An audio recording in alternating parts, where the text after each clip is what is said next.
They were the icons of old Hollywood, larger-than-life legends who lit up the silver screen and captured the hearts of millions. But what happened after the cameras stopped rolling is stranger, darker, and far more unbelievable than any script they ever starred in. From Dracula buried in his cape to secret space burials, ghostly apparitions, and twisted tales of fame beyond the grave, these stars didn't just leave behind a legacy, they left behind mysteries. Stick around until the end, because you won't believe where some of Hollywood's brightest stars finally came to rest, and what's still happening at their graves.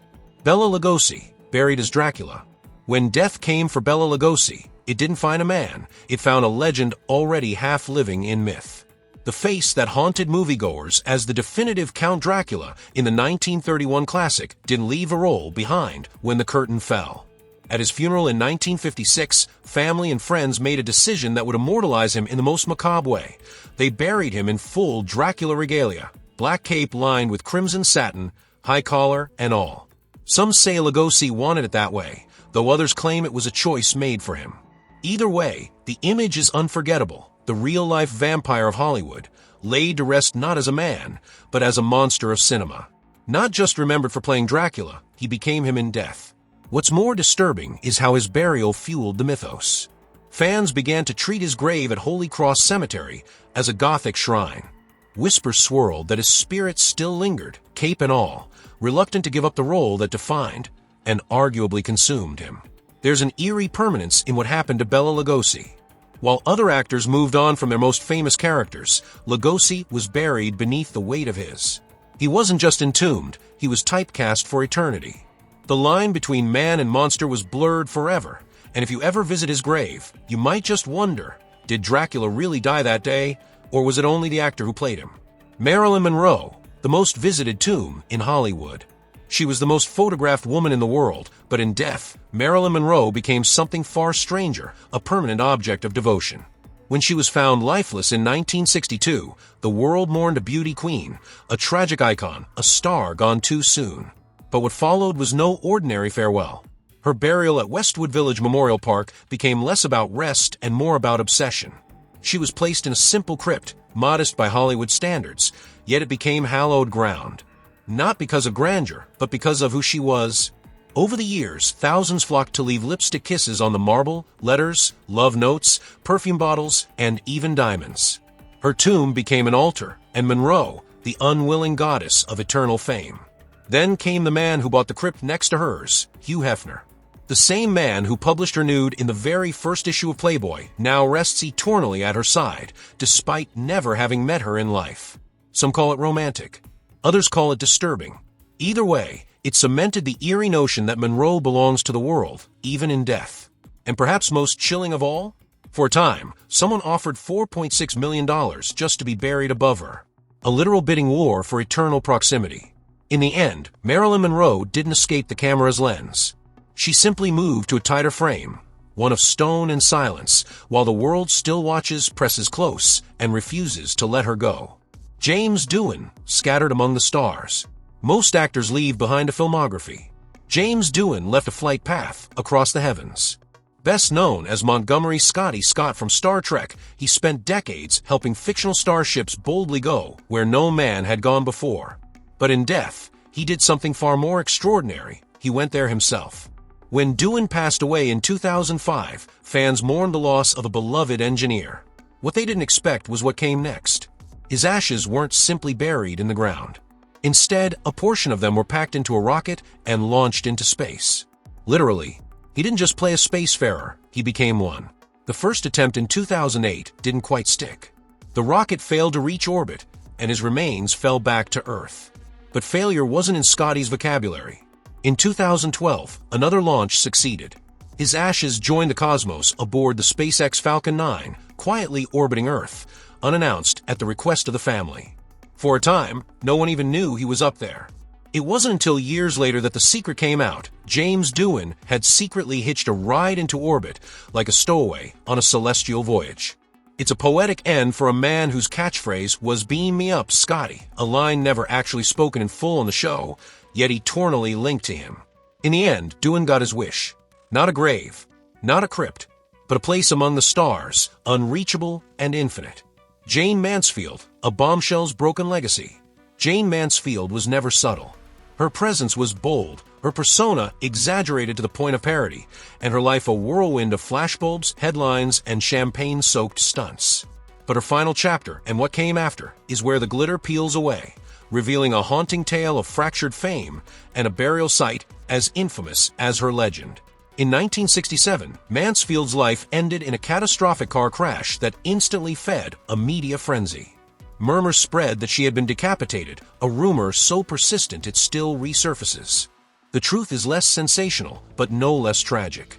Her body was severely mangled. Her image, once curated so carefully, was now grotesquely out of her control. But the strangeness didn't stop at death. Jane's burial became a split-screen drama. Though she died in Louisiana, she was buried in Pennsylvania, far from a Hollywood stage she once commanded. Her grave is modest, unexpectedly so, with a heart-shaped tombstone and the word, "We live to love you more each day." A touching epitaph, but one that clashes with the public's more lurid obsession with her. Meanwhile, a pink cenotaph, a symbolic grave with no body beneath it, sits in the Hollywood Forever Cemetery, visited more often than her actual resting place. Two graves, one body, and a public that continues to worship a constructed memory. In the end, Jane Mansfield didn't just leave behind beauty and scandal. She left behind a burial story as fragmented and surreal as the persona she built, and as unresolved as the myth she became. Al Jolson, the monument that sings without a voice. Al Jolson wasn't just a performer, he was the performer. The man who brought sound to the movies with the jazz singer changed cinema forever. But when Jolson passed in 1950, he didn't fade quietly into the backdrop of Hollywood history. Instead, he rose again, cast in stone, water, and song, in a memorial so grand, it dares you to forget him. His burial site isn't just a grave. It's a spectacle. Perched atop a hill in Hillside Memorial Park in Los Angeles, Jolson's tomb is guarded by a towering 75-foot waterfall that cascades endlessly in front of a white marble canopy. Beneath it stands a bronze statue of Jolson himself, arms outstretched mid-performance, frozen in a gesture of triumph or supplication. This is not a place of rest. It's a place of declaration. A message carved into the earth that he was here and that the world should never stop listening. The sound may be gone, but the echo remains. The sheer scale of his mausoleum has baffled many. Who builds a shrine for themselves this large? The answer: someone who knew the price of fame and refused to let death diminish it. And there's something chilling in that refusal. In the stillness of the tomb, the water murmurs like applause. The statue stares down from its perch, locked in eternal ovation. Al Jolson's final performance wasn't on a stage. It was this, a monument that demands an audience, even when the curtain has long since fallen. Sandra Dee, the star who vanished quietly. In life, Sandra Dee was America's sweetheart, the sun-kissed face of innocence, the girl every teenager admired and every parent approved of. But the girl who once starred in beach romances and wholesome dramas ended her journey far from the spotlight she once lit up. Her fame evaporated long before her name was etched into stone. When Sandra Dee died in 2005, there was no parade of headlines, no national outpouring. Hollywood had long since moved on. Her death was quiet. Her funeral, smaller than one might imagine for a star who defined a generation. And her grave? Almost startling in its simplicity. Buried at Forest Lawn Memorial Park in Hollywood Hills, a cemetery known for the ornate and overdone, Sandra Dee's headstone is disarmingly plain. Just her name. Just the words, "Beloved Mother." No mention of movies. No nod to the glamour. No inscription about beauty, fame, or her place in Hollywood history. There's something haunting about that. A woman who once graced magazine covers now lies beneath a stone that says only who she was in private, not what she meant in public. It's as if the world forgot her, and she allowed it to. But perhaps that was her choice. Perhaps after years of being turned into a product, of being gidget, of being molded and packaged, Sandra Dee claimed in death the one role she could define herself, mother and nothing more. And maybe that's the strangest twist of all. The girl who once embodied perfection chose invisibility. Liberace, buried in rhinestones and silence. No one did excess like Liberace. He wore fur-lined capes that trailed the floor, played pianos encrusted with jewels, and lived in mansions that looked like Versailles had exploded. To him, too much was never enough. But when he died in 1987, the man who made glitter into gospel didn't simply vanish. He left behind a burial fit for a king, or perhaps a magician. At Forest Lawn in Hollywood Hills, Liberace rests inside a massive, polished marble mausoleum tucked within the Court of Remembrance. His crypt is flush with flowers, fan notes, and the occasional sequin, tributes left not just to a musician, but to a myth. And yet, for all its opulence, there's something uncanny about his final resting place. Unlike his stage persona, his tomb doesn't shout. It hums. There's no life-size statue, no golden piano, just a heavy silence, the kind that settles over places once filled with noise and laughter. But in that silence, you can almost feel him. The flicker of candlelight, the faint scent of cologne, the ghost of a final encore. Even in death, Liberace's legacy is a performance. His crypt is surrounded by whispering fans and curious visitors, each trying to catch a glimpse of the man behind the mirror. But like any great illusionist, he remains just out of reach, his final act cloaked in mystery, drama, and a polished facade that refuses to fade. The man is gone. The myth still sparkles. Lon Chaney Sr., the man of 1,000 faces and none in death. Lon Chaney Sr. could become anyone. A hunchback, a phantom, a clown, a cripple, a madman. He was Hollywood's original master of disguise, transforming himself with homemade makeup kits, twisted limbs, and tormented eyes. In the silent era, he didn't need words. His face said everything. But when death came for Chaney in 1930, something uncanny happened. The man of 1,000 faces vanished without leaving one behind. He was buried in Forest Lawn Memorial Park in Glendale, a place teeming with celebrity headstones and mausoleums carved like ancient temples. Yet Chaney's grave is invisible. There is no marker, no epitaph, no statue, no name. Visitors search for him in vain, walking past the very spot where he lies, unaware they've just stepped over a legend. Why? No one's quite sure. Some say he requested anonymity. Others claim it was a family decision to keep the public away. But the result is undeniable. Lon Chaney, the man who made himself into monsters, ghosts, and grotesques, chose, or was given, the most ghostly resting place of all.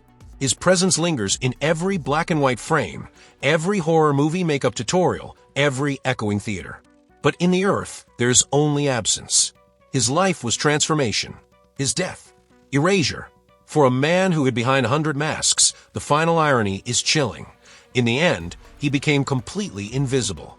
John Barrymore, the star who crashed his own wake. John Barrymore wasn't just a leading man, he was theatrical royalty.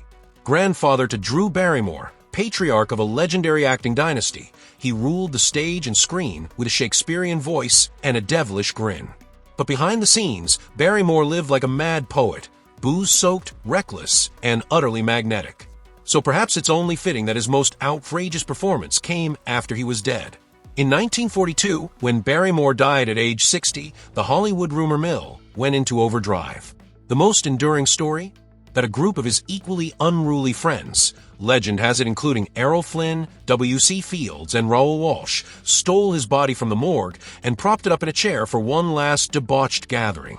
According to the tale, they sat him in Flynn's living room, lit cigars, poured drinks, and toasted him like he'd just come back from a long shoot. Whether it really happened or not is beside the point.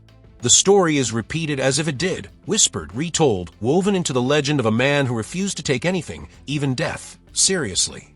Barrymore was eventually laid to rest at Calvary Cemetery in East Los Angeles. But if you visit his grave, it feels strangely quiet. Too quiet. As if the man himself might sit up and demand an encore. Because for John Barrymore, the final curtain wasn't the end. It was just another scene. A prank. A punchline. A ghost light left burning backstage. Elizabeth Taylor, late to her own funeral. Elizabeth Taylor never followed anyone's script. Not in life, not in love, and certainly not in death. With violet eyes, a dozen marriages, and a diamond collection that rivaled royalty, she defined old Hollywood decadence. But when she died in 2011, her final request was startlingly simple, strange, and strangely perfect. She insisted on being late to her own funeral. 15 minutes late, to be precise. It was her last act of rebellion, her final wink to the world. After a lifetime of dramatic entrances, she would make one more, even if she wasn't alive to enjoy it.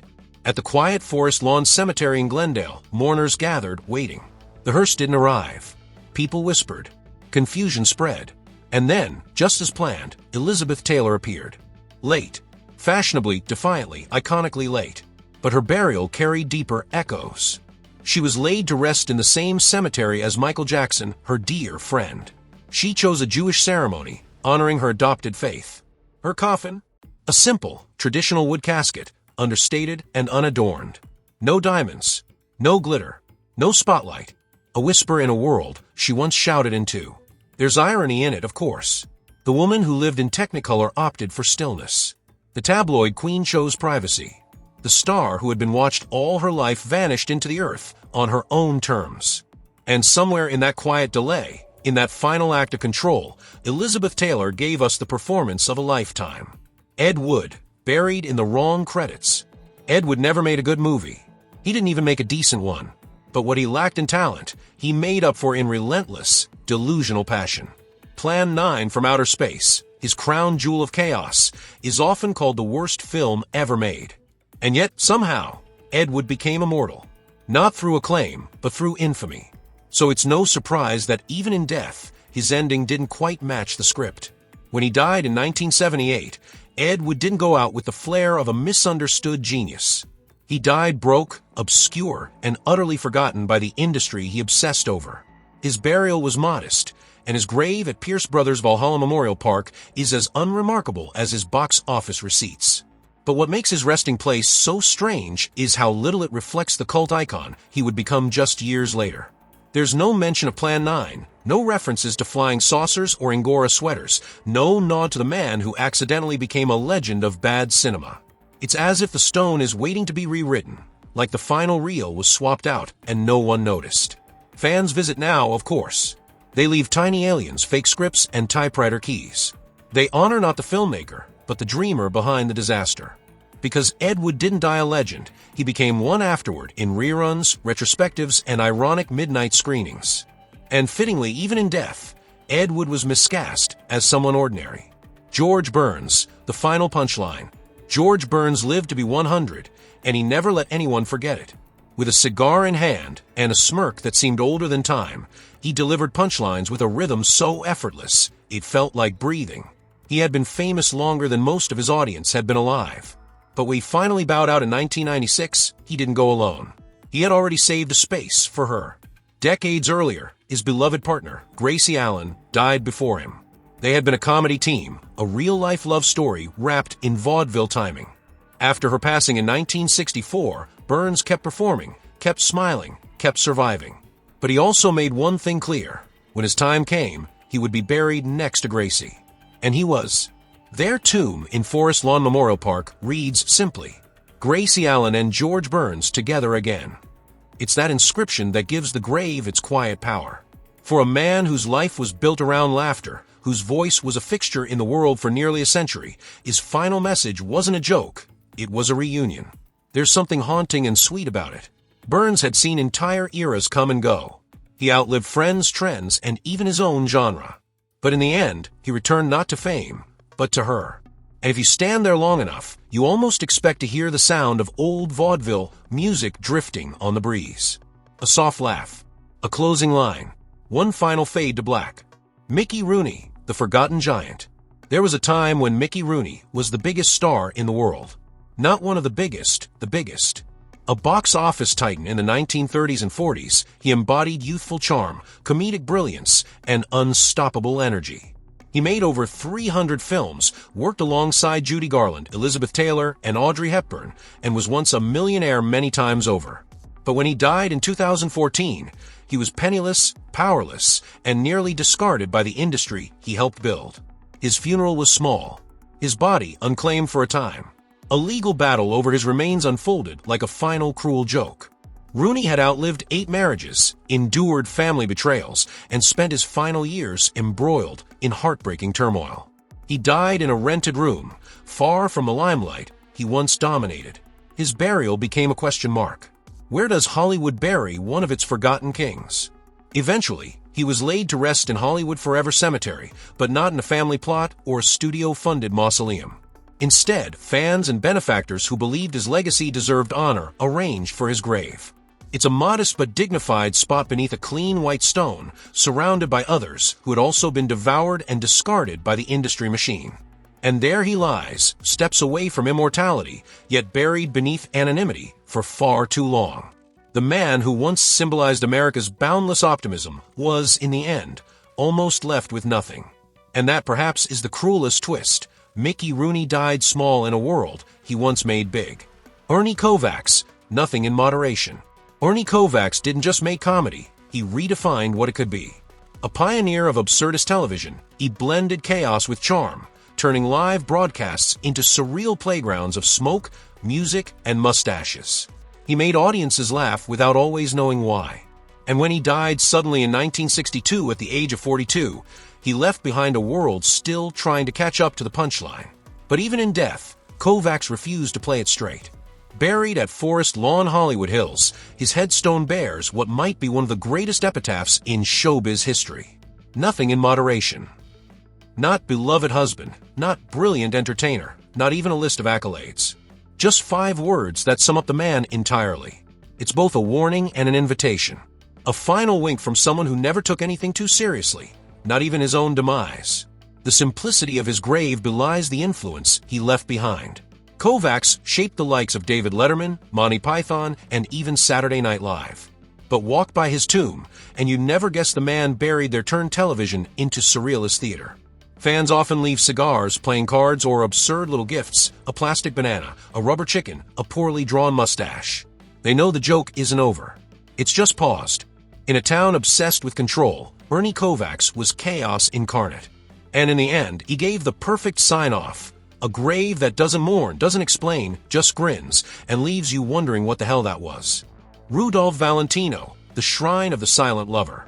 When Rudolph Valentino died in 1926, the world did something strange. It wept.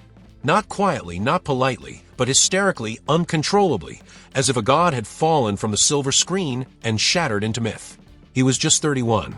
And yet, the women fainted, the streets clogged with mourners, and the whispers began almost immediately. Valentino was too beautiful to stay dead. Buried in Hollywood Forever Cemetery, Valentino's tomb quickly became more than a resting place. It became a shrine. And then it became something far stranger, a stage for ritual, obsession, and mystery. Soon after his death, a woman dressed all in black began visiting his crypt. No one knew her name. She wore a thick black veil and left behind red roses and a single lipstick kiss note. She came every year, without fail, on the anniversary of his death.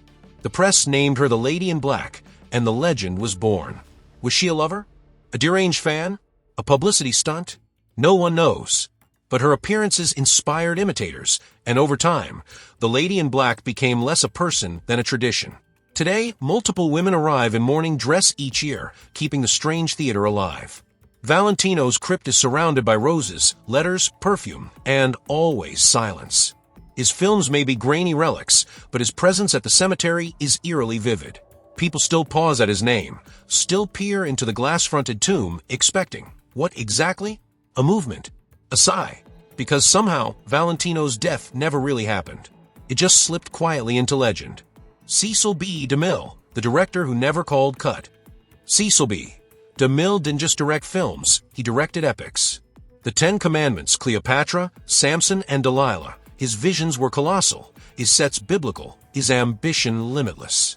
He didn't believe in subtlety, he believed in thunder. So when he died in 1959, he didn't simply pass on, he took his final place in the script he wrote for the world. DeMille is buried at Hollywood Memorial Cemetery, now called Hollywood Forever, less than a mile from the Paramount lot he helped build. His grave is modest, almost jarringly so. A flat stone that simply reads, Cecil B. DeMille. No titles, no fanfare, just the name of a man who once ordered armies to march across deserts for a single wide shot. But beneath that quiet marker is a more haunting truth. People say he never left the set. Visitors and groundskeepers have reported strange happenings near his grave. Phantom footsteps, whispers in the wind, flickering lights. Some say they've heard a voice calling out direction, ready action, as if DeMille were orchestrating eternity itself. It makes a kind of twisted sense. The man who defined the Hollywood epic doesn't rest. He presides. And where better for him to linger than in a cemetery surrounded by actors, writers, and extras, his eternal cast. Cecil B. DeMille may be buried under a quiet patch of grass, but in the invisible architecture of old Hollywood, he's still calling the shots. Fredric March, the star without a stage. Fredric March was never the loudest man in the room, but when he took the screen, you listened. He won 2 Academy Awards, moved effortlessly between stage and cinema, and left behind a body of work that was elegant, restrained, and deeply human. But when he died in 1975, something curious happened. There was no public procession, no grand mausoleum, no Hollywood farewell. He disappeared. There's no grave for Fredric March in the cemeteries of the stars. No plaque tucked into a wall, no polished headstone on manicured grass. He chose something else, something far more private. After cremation, his ashes were scattered at his estate in Connecticut, returned to the soil he loved, far from the lights that had once defined him. It's an odd choice for a man of his stature, deliberate, perhaps even defiant. In a culture obsessed with eternal recognition, March chose to vanish. No shrine, no fan gatherings, no place to lay flowers. And yet, he's everywhere in film history. As Dr. Jekyll and Mr. Hyde, as Norman Maine, as the tortured war veteran in the best years of our lives. He played men torn in half, men trying to hold themselves together. And in the end, he lived a final act that mirrored that quiet complexity. Fredric March may have rejected the Hollywood burial, but he gave himself something rarer: peace without spectacle. An exit with no encore. A curtain drop so silent, you'd never know he had once stood center stage. Douglas Fairbanks Sr. and Jr., entombed in a temple of legends. Douglas Fairbanks Sr. was Hollywood's original action hero, a man who carved out the silent film era with a rapier in one hand and a devil-may-care grin in the other. The mark of Zorro, Robin Hood, the thief of Baghdad, he didn't just play adventurers, he was one. His son, Douglas Fairbanks Jr., followed him into the spotlight with sophistication and grace, starring in films through the Golden Age and beyond. But even more extraordinary than their careers is where they now rest, in a crypt so grand, it feels like a set from one of their own films. Inside Hollywood Forever Cemetery stands a marble structure that doesn't resemble a grave, it resembles a temple. Columns rise on all sides. A reflecting pool stretches before it. This is not a memorial. It's a monument. To cinema. To family. To legacy. Fairbanks Sr. was first buried elsewhere, but after his death in 1939, his remains were later moved to this new tomb, where his son would eventually join him decades later. Their names are carved into the stone with a simplicity that contrasts the majesty of the setting. There's no need for superlatives. The scale says it all. It's one of the most visited tombs in Hollywood. Not just because of who lies within, but because of what it represents, the moment when movies first learned to dream big. They were father and son, icon and heir, sword and soul. And now they lie together, still as statues, in a place built not for death, but for remembrance. Clifton Webb, the gentleman ghost of Hollywood. Clifton Webb wasn't supposed to be a star. He was too refined, too sharp, too precise. But that icy elegance became his trademark. As Waldo Lydecker in Laura, or Mr. Belvedere in his Oscar-nominated roles, he turned aristocratic detachment into something almost sinister and always unforgettable. But if Hollywood legend is to be believed, Webb never truly left the stage, or the studio, or even his own home. When he died in 1966, Clifton Webb was buried at Hollywood Forever Cemetery in a quiet crypt, his name carved in classic lettering with little flair. A fittingly crisp goodbye. But his story doesn't end there. Almost immediately after his death, strange things began to happen in the house he had shared with his mother for decades. Cold spots, unexplained voices, a faint scent of cologne drifting through empty rooms. Visitors claimed to see Webb's figure drifting down the halls in a tuxedo, always poised, always watching. Others swore they heard the echo of a piano playing, despite the silence. The hauntings became so well known that the house was considered cursed by some. Even after being sold, the new owners reported unease. Not violence, just presence. A gentleman ghost, polite but persistent. Whether you believe in spirits or not, there's something deeply poetic about it. Clifton Webb, ever the perfectionist, may have simply refused to exit the scene. In life, he played men too proud to disappear. And in death, he seems to have kept that final role, always present just out of sight. Montgomery Clift, the star who faded into shadows. Montgomery Clift was the original torture heartthrob, a man whose beauty made cameras swoon and whose performances left audiences breathless. He brought a new kind of vulnerability to the screen, a raw intensity that cracked through the polished surface of 1950s Hollywood. But as the years wore on, the light dimmed. By the time he died in 1966, Monty Clift was already a ghost of himself. He is buried not in Hollywood, but in the Quaker Cemetery in Brooklyn, New York. There are no marble angels, no towering obelisks. Just a quiet patch of grass, surrounded by trees, and a small, simple headstone bearing his name. No epitaph, no tribute, just Montgomery Clift, 1920 to 1966. And yet, there's something deeply haunting about his resting place. Here lies a man who once shared the screen with Elizabeth Taylor and Marlon Brando, but who chose, deliberately or by fate, a grave that almost no one visits. Fans have gone searching for it, only to walk past it again and again. It's nearly hidden, as if Monty never quite allowed himself to be found. Some say that even in life, Clift was already preparing for vanishing. He burned too quietly, too inwardly. Fame clung to him like a second skin he never wanted. And in death, he shed it completely. There's no legend at his grave. No myth. Just silence. Just absence. And maybe that's the point. Montgomery Clift didn't leave behind a showy legacy. He left a question mark. And in a town full of exclamation points, that may be the most haunting legacy of all. They were more than actors. More than stars. They were dreamers, innovators, heartbreakers, and legends. Some burned brightly and vanished too soon.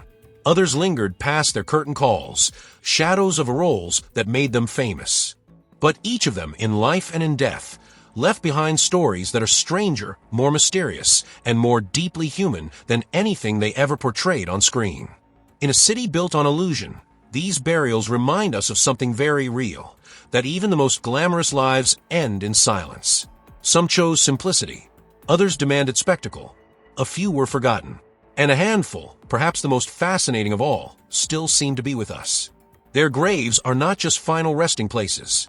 They're pieces of a larger story, one of fame, loss, legacy, and the enduring power of cinema to make us feel something, even after the lights go out. If these stories moved you, surprised you, or even made you see these icons in a new light, we'd love to hear your thoughts in the comments. Which of these tales stayed with you? Which one shocked you the most?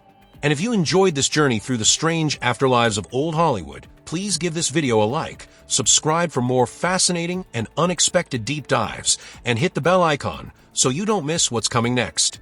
Because the silver screen never forgets its ghosts. And neither should we.